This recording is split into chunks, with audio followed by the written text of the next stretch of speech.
Hey guys, just a little bit of an updated mini room tour. I told you I was going to do this once I got things situated, but I want to show you some of the new additions. First of all, if you wonder where the original soundbar is, and I'll show you that. I'll show you that right now. It's right here. And the way I got it figured out, the way I have this figured out and everything, is basically I have this device down here. This is what I used to have in the rec room. Doesn't get used much because when my nephew comes over to spend the week or the weekend or whatever, when he can, he just uses the TV speakers and that's it.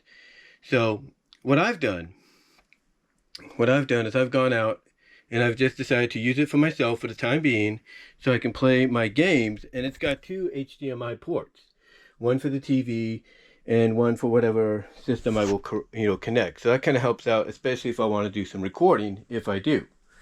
So that's where the original one is. And as you can see, it got my girls, if you will, lined up like I did over here. But I don't have them over here because this has speakers on top. And this is the new Bose, if you will. This is the new Bose one. And it sounds really good. Sounds really good. It's got the speakers up here and everything. In fact, let me quickly put some light on the subject here. I had to download the app because apparently you got to do this with the app and everything, and that's fine. That's not a problem. But let me show you what I'm talking about, if I can. Hold on for a sec. Gotta turn this around. Whoops.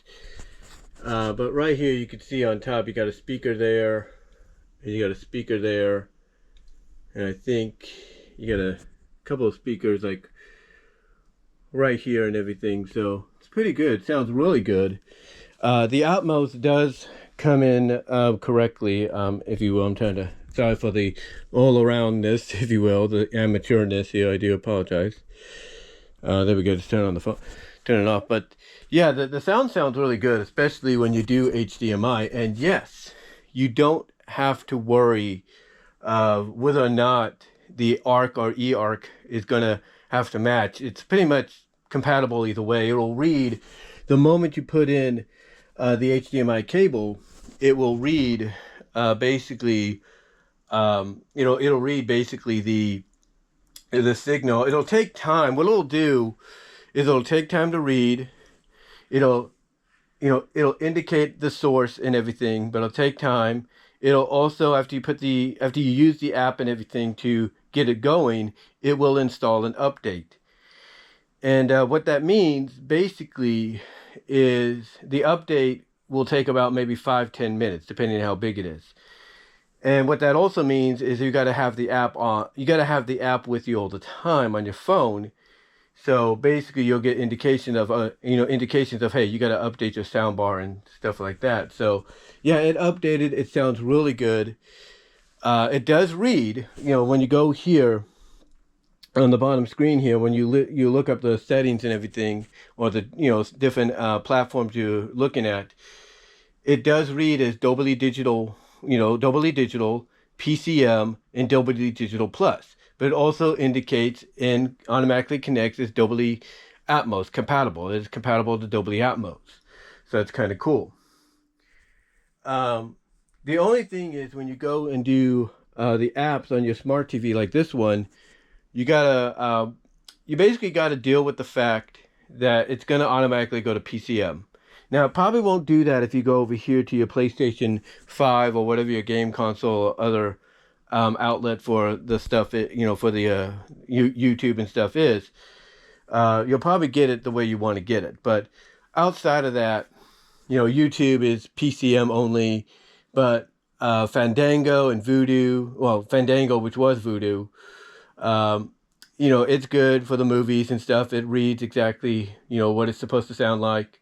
The same goes for Amazon Prime, I'm sure, and so on.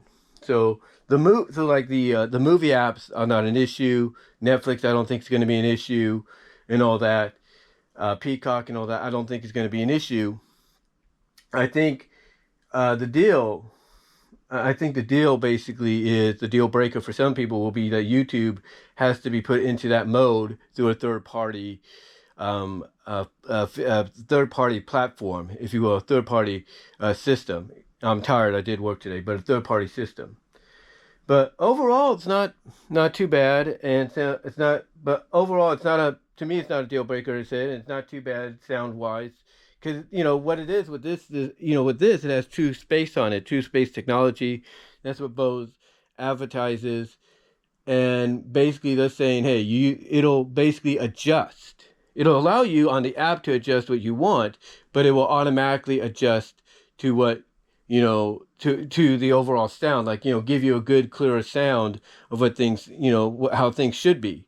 It also, now the app does give you the option to do dialogue mode, which makes the words and stuff for movies and things sound a little clearer. But again, the true space technology adjusts just as well. At the same, just as well at the same time if you decide not to go to dialogue mode or the equalizer mode and all that. So it adjusts basically on its own. It's automatic, and I think that's great. It sounds good the way it is.